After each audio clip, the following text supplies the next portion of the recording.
Oh. Oh my god, he's out cold bad. Holy what's going on, everybody? So Misfits 22 just finished, and oh my god, what a crazy card from start to finish. And there was some rough problems, trust me, we'll get to that. But besides that, it was a great card, so I'll be going through the entire card and giving my instant reaction and breakdown to it. And 95% of you guys aren't subscribed, so subscribe. Thanks. All right, so this was a very long card for time's sake, there is no way I'm going through every single fight. Shout out to Carla Jade. She had a very good performance where she looked accurate. But there was other two pro fights on the prelims. They look good. But I don't want to waste too much time talking about those three fights. I already have to talk about so many. So the first fight that I'm going to be talking about is Amadeus Ferrari versus Raheem Paradesi. So I'm not going to lie. Paradesi, I keep forgetting. But he looked really good in this fight. I thought he was going to get smoked because he just didn't look that experienced to me.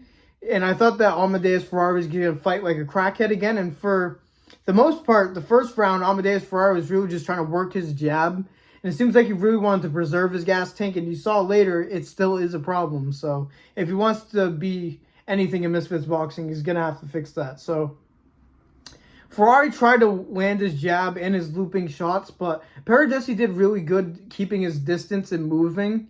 He had very good footwork. He moved fluently in there for how long he's been boxing. And he really wasn't ever in real threat throughout the entire fight because Ferrari wasn't just able to close the distance to get to him. He would be planted and just throw an overhand, and Paradesi would just move, and he'd be nowhere near it. So he just outpointed him, and when Amadeus Ferrari got tired, he started putting pressure on him and then hit him with a nice body shot, and then Amadeus Ferrari quit in round 4. Hold on him, but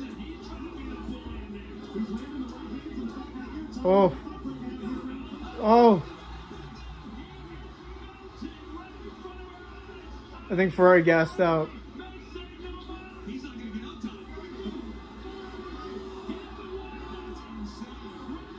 Wow. Huh. Respect to him, big time, for sure.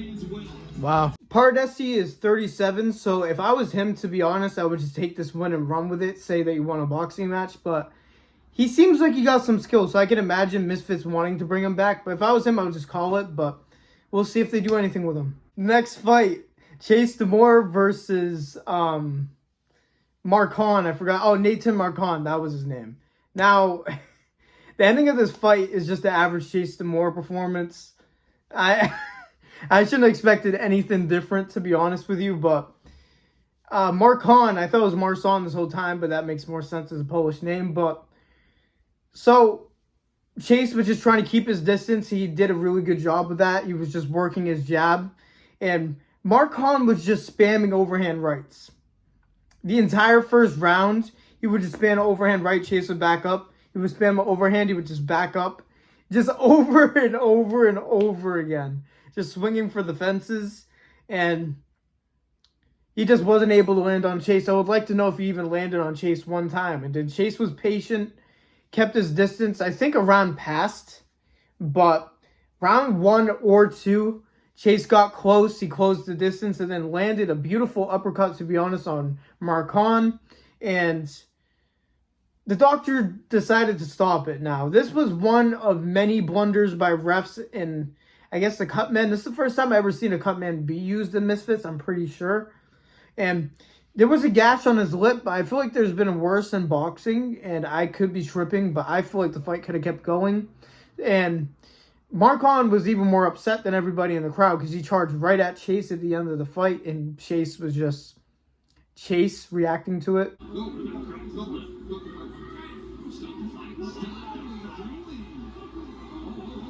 Oh.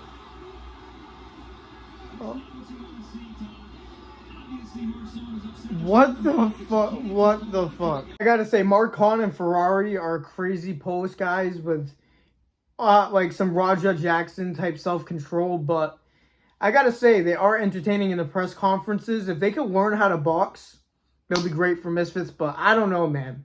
I don't know how much they're really training boxing compared to NMAs, but Chase is the GOAT, of course, so Give him Moses Atomic next. Let's go. All right, now next fight. Ty Mitchell versus Sean Hemphill. Now, this even was something that I wasn't expected. Now, in the beginning, it went about as expected, but I want to know what the lines were for this fight, because this was such a step up on paper for Ty Mitchell, and in reality, I'll get to it in a second. And early in this fight, Ty Mitchell looked very good. Hemphill was on his back foot, on his bicycle, circling around the ring. Ty Mitchell was able to work his jab and get some crafty backhand shots and lead hand shots with his lead uppercut early in the fight. Really, the first 3 rounds, he was able to control the ring and push Hemphill back. But in round 4, he kind of did too. But after that, the tide started to turn. So Ty Mitchell, that was the first time he ever fought that long in his career. And it started to show it around rounds 5 or 6, because Hemphill was starting to put it on him and push him back into the ropes. And he was just putting on him. Like I said, Ty Mitchell was able to land some great counter shots, but he was putting on and landing way more shots than I would say rounds 5, 6, 7, 8, all of them, 9, 10. I don't think it was necessarily that many in a row, but I know for sure the last 3 rounds I thought Hemphill won, and I think he won by 1 round. I know they said it was tied going into the last one. I think he won. Now, they gave the decision to Ty Mitchell. Now, I didn't understand that whatsoever. Scores about 98 to 95 to Mitchell. What? Judge Mike Hale scores about 96-95 to Hemphill.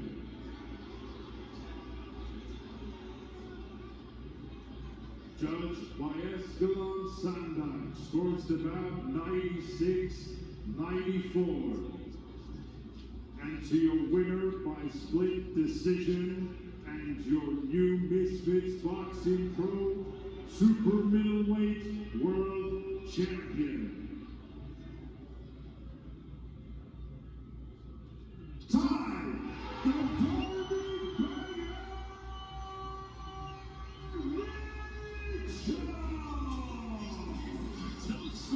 Oh boy. Oh boy.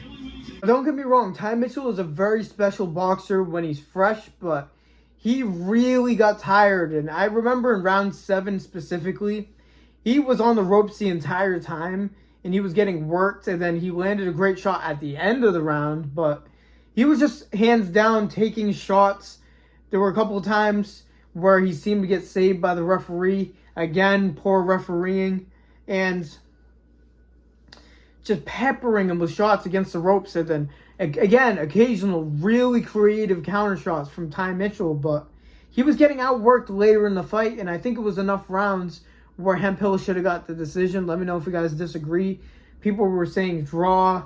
I don't know. I think he pulled it away. I think Ty Mitchell really regressed as the fight went on. So, yeah, I think Hemphill should have won, but Mitchell probably has more longevity in Misfits, so if it's rigged, then I guess it makes sense, but we really don't want to see that, you know what I mean? Now, this was one of the best fights in the card. It might be fight of the night, but I don't know. There was some crazy and nasty finishes, so realistically not, but for 2 people with very little experience in boxing, this is one of the best fights we've seen on Misfits. It was an absolute war. Early Numrio was disciplined with his jab, working his jab, keeping his distance, and Joey Essex wasn't responding to the shots well at first and was getting pushed back pretty easily. And then he started landing some shots when he was starting to move his head level change and bring the overhand up top. He rocked Numrio a couple times, and here comes the ref situation again. I don't remember what rounds, so many damn fights, so many damn things to remember, but there was a point where Numrio was basically close to getting finished. And then they decided to do the standing 8 count. Now, I understand it's probably very hard to find when to do the standing 8 count as a referee, but when it's in a potential finishing sequence, it's a gray area. Now, Numrio got saved by it one time, and I think even worse as the fight went on, Joey Essex got saved by it, even worse in my opinion. Numrio was landing like 10 or so unresponded shots, And it seemed like it was only a couple away for Joey Essex to fall down from either exhaustion or the output that Numero was landing. It's Numero. I don't give a fuck. I don't give a fuck. But it was an absolute war. They traded. They took turns hurting each other. It was an absolute war, especially on Numero's side. I feel like he got hurt worse at the time. And he just kept fighting. Every time he got stung, he just kept fighting back. Same thing with Joey Essex. It was an absolute war. And I feel like Numero edged it out, in my opinion. But they ended up giving it to Joey Essex, which I didn't agree with again. But it was absolute scrap. They're both winners. That is a fight that you could justify a rematch for because I feel like it's a good level. Numero is really good at first, but he seems like he doesn't have the best gas tank. And Joey Essex just has that dog in him that doesn't quit. And so does Numero, man. Numero really impressed me in that fight. And yeah, man. All right, now this is going to be a quick one to recap. Dylan Dennis versus Warren Spencer. All right, so Dylan Dennis had some obviously unreal confidence going into this fight. And basically how we've seen it played out, it seems like he's very justified. And Warren Spencer was very confident too. He's bouncing around, all of that. And again, if it stood up, it seemed like it would be a problem for Dylan because right away, as the fight started, Dylan like cornered Warren and then he shot, like he ducked and then threw an overhand, which I don't know if it landed on Dylan, but it may have like got really close and Dylan acknowledged it. And then Warren, my dude, what were you doing? He grabbed Dylan. What the fuck? What is he doing? It's not boxing where you clinch when they get close. Maybe that's why his brain jumped to that. But he grabs Dylan and Dylan instantly separates, pull guillotine, goes the full mount on the guillotine, and then Warren taps. Just like that.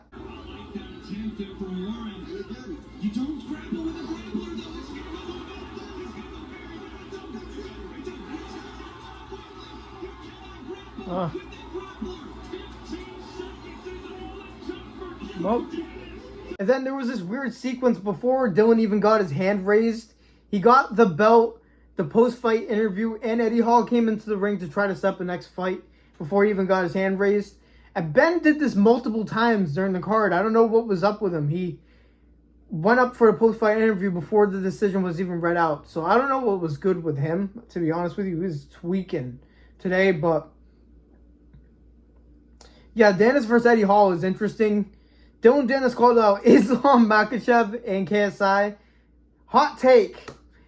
Forgive me, you guys, for thinking this is a hot take, but I don't think that Islam Makhachev is going to fight Dylan Dennis. It might be a hot take, but that's who he called out. It seems like they wanted to do a Dylan versus Eddie Hall.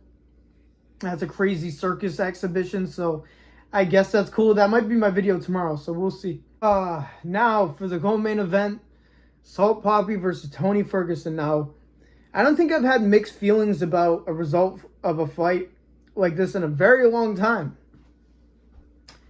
Fuck, that's rough for Salt Poppy, man. I feel so bad. So, again, bad reffing, but I gotta say, I am impressed with Tony Ferguson in this fight. He was actually a boogeyman in this fight. So, off rip, Tony was putting pressure on Salt, cutting off the ring very well, by the way. And Salt was staying the game plan why I told him, well, not him directly, I don't know if he's watching my videos, what he should be doing, looking to counter sniper straight left hands. Tony was just eating them for breakfast. There was a couple of times where it seemed to stun him a little bit. It knocked him off guard a little bit. There was a couple of times where Salt Poppy landed his lead right hand, which was a clean shot. I like to see him get better at that shot. His lead hook is very clean.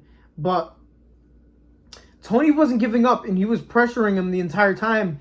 And even though Salt was winning every single round because of it, by rounds 3 or 4, Salt looked very fatigued by that point. And Tony was just getting started. He really wasn't throwing anything early in the fight. And I think it was round 3, he started working his jab upstairs to the body. He started slipping and seeing the left hand of Salt Poppy.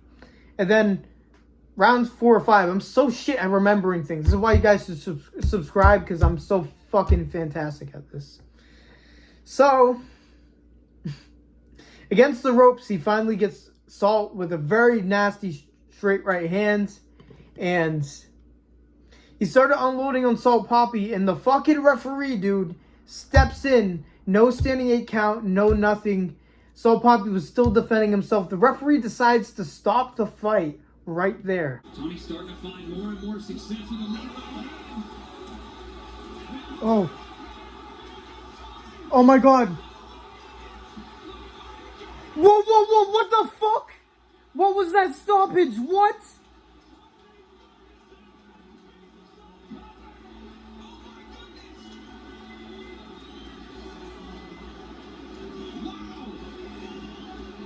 What I gotta say, man, Salt Poppy, he's a dude, even though he just got screwed over badly, that was one of the worst stoppages. So bad. Instantly, he goes to show respect to Tony right away. Right away, he shows respect to Tony. I respect Salt Poppy so much. I am so pissed off for him. His corner tweaked out. They should have. That was so bad. The amount of unnecessary standing 8 counts that happened throughout the night, you don't even give a guy a standing 8 count in a title fight in the co-main event of the fucking card. That is a joke, dude. Salt deserved the standing 8 count and to fight more smart and try to get Tony out of there or something. He could have adjusted, even though he was tired. There was no way that should have been the stop. I'm happy for Tony. I was happy to see he was as emotional as he was. It was great for him. Yeah, he just losing that many times and finally getting a win in a sport where you're not even an expert at. Love to Tony. It's not Tony's fault. The referee, man. Rematch. I know they were going to want to do Dylan Tony. Do Dylan Eddie Hall and then rematch Salt and Tony right fucking now. Because Salt Poppy deserves that for what he's done for the company. And God, that's awful. I feel so bad for Salt. But respect for Tony and respect for Salt for not being a salty little bitch about it, because I would have crashed out. I'm surprised he didn't. All right, now for the main event, Darren Till versus Luke Rockhold. Now, early in this fight, Luke Rockhold actually looked pretty good. It was all the things I thought he would look good at. He was moving very well in the ring. He was working his jab because he was noticeably bigger than Darren Till in this fight, and he was using it early in this fight. He had his hands low, which was making me nervous off rip, but it seemed like he was confident in his distance management, so he preferred to stay loose. I guess didn't end up working out well for him, but yeah, he actually landed some straights on Darren until the team actually jolted him a little bit. He got a reaction out of Darren, and then out of nowhere, or I shouldn't say out of nowhere, he absolutely domes Luke Rockhold with a straight left hand in round 1 and shifts the momentum of the fight instantly. Oh, nice left hand by Till. Oh, another one. Oh, another one. Down goes Rockhold.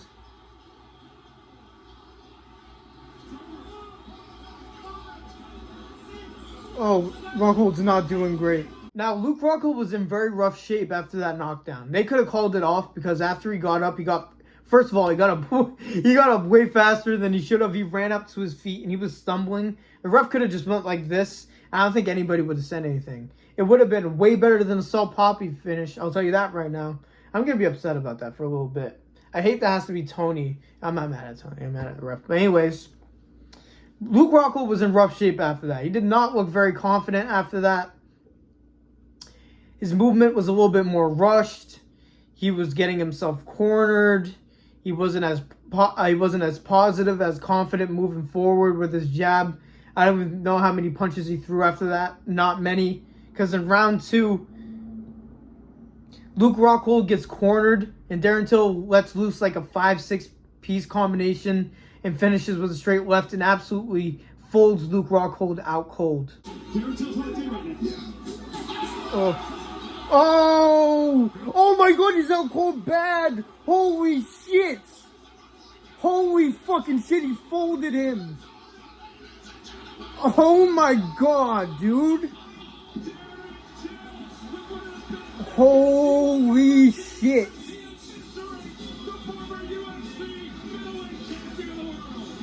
Now, Darren Till is absolutely the superstar of Misfits. I'm torn on what to even title this video because Darren Till just had one of the nastiest knockouts we've seen in Misfits, the most vicious. And my man Salt Poppy just got absolutely done dirty. So I don't know, man. This card was up and down, but very entertaining. I'll tell you that right now. I got to say, this card was like an 8, 9 out of 10. It was a very good card. Even the prelims were pretty good fights. So great card by Misfits. Clearly cutting down on how many cards they have a year is significantly helping them out and making these cards incredible. So back-to-back great events by Misfits. Let me know what you were surprised by. Let me know what you think is next for like Darren Till, Saul Poppy, Tony Ferguson, all of them. Let me know in the comments down below. Make sure you guys like the video, subscribe, turn on notifications, all of that. I'm still a small channel trying to grow and grinding out here. So I appreciate every single one of you, especially the ones supporting early. So, yeah, man, what an amazing event. I'm glad that I saw it. I can't wait. They seem like they were going to announce Misfits 23. Maybe I missed it because I rushed this video out. But I thought they were going to announce it. So, we'll see what's up with that. But that's all I had to say, man. Thank you guys for watching. Thank you. Fuck. I'm so close. Let me just get through. Thank you guys for listening to me. Yep, like usual. God bless every single one of you. And peace out.